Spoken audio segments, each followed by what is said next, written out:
Fascist Hasina সরকারের আমলে সীমাহীন লুটপাট, দুর্নীতি ও অস্তিত্বহীন অনেক প্রকল্প গ্রহণ করে তছরূপ করা হয় হাজার হাজার কোটি টাকা। ফলে ধ্বংসের দ্বারপ্রান্তে উপনীত হয় দেশের অর্থনীতি।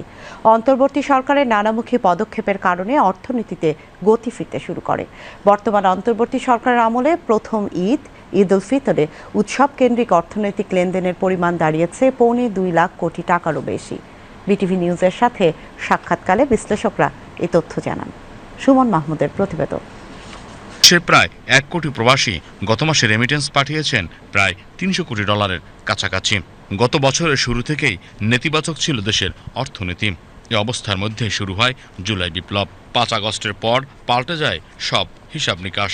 বিপর্যস্ত অবস্থায় পড়ে দেশের অর্থনীতি। অন্তর্বর্তীকালীন সরকারের 8 মাসের চেষ্টা, রমজান ও ঈদকে সামনে রেখে অর্থনীতিতে স্বস্তি ফিরেছে। ব্যবসা বাণিজ্য এখন সুবাতাস বইতে শুরু করেছে। নানা চ্যালেঞ্জের মুখে থাকা অর্থনীতি চাঙ্গা হওয়ার সুযোগ এসেছে ঈদকে ঘিরে। 4টি উৎসব বা এরকে কেন্দ্র করে বাংলাদেশের অর্থনীতি জেগে ওঠে এই জন্যই যে সারা বছর মানুষ কেনাকাটা যা করে, যাতায়াত যোগাযোগে যা ব্যয় করে, তার চাইতে বেশি ব্যয় করার একটা উপায় এবং উপলক্ষ পায় এই 3-4টা উৎসবে। তার প্রধানতমটি হচ্ছে ঈদ উৎসব, ঈদ উল ফিতর।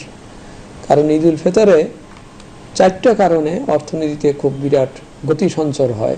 ঈদ উপলক্ষে কর্মচারীদের মাসের বেতন অগ্রিম দেওয়া হয়, এটা একটা টাকা। অর্থাৎ একটা মাসে তোমার 2 মাসের বেতন বাজারে ঢুকছে। কম্পালসারিলি সকলকেই বোনাস দেওয়া হয়। অর্থাৎ এই যে 3 প্রকার, একই মাসে 2 মাসের বেতন আর 1 মাসের সমান উৎসব ভাতা, এ টাকাটা একসাথে ইকোনমিতে ইনজেক্ট হয়। বছরের শুরু থেকেই মূল্যস্ফীতির লাগাম টেনে ধরায় গতবারের ঈদের চেয়ে এবারের ঈদের বাণিজ্য বেশি হয়েছে।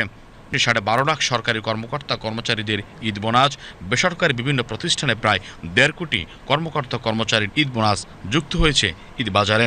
এটা অর্থনৈতিক বিদ্রোহ একটা অ্যানালাইসিস করেন, আমাদের আলাদা করে সেরকম কোনো রিসার্চ এর উপরে হয় না। বাট আমরা যেটা বুঝতে পারি যে ঈদ কেনাকাটার কারণে ব্যবসায়িক লেনদেন যেটা বাড়ে, যেমন ভিএটি আমাদের প্রচুর বাড়ার কথা ঈদ ট্রানজ্যাকশনকে কেন্দ্র করে। একইভাবে ওনাদের ইনকাম ট্যাক্স লাইবিলিটি, ইনকাম ট্যাক্সের পরিমাণও বাড়বে, সেটা আমরা ডেফিনেটলি মনে করি। ওনারা ভ্যাট দিচ্ছেন ঠিকই, কিন্তু ভ্যাটের রসিদটা যেন ওনারা কালেক্ট করেন দোকানদের থেকে নিয়ে। কারণ আপনি যদি ভ্যাটের রসিদ কালেক্ট না করেন তাহলে এই ভ্যাটটা সরকারি এক্সচেকারে আসবে না। এটা আপনি ভ্যাট দিচ্ছেন অথচ আপনার ভ্যাট সরকারি কোষাগারে জমা হচ্ছে না, এটা নিশ্চিত করার জন্য আপনারা একটু উদ্যোগ নেন। ঈদ কেন্দ্রিক অর্থনীতির আকার প্রায় 2 লাখ থেকে 2,50,000 কোটি টাকার উপরে।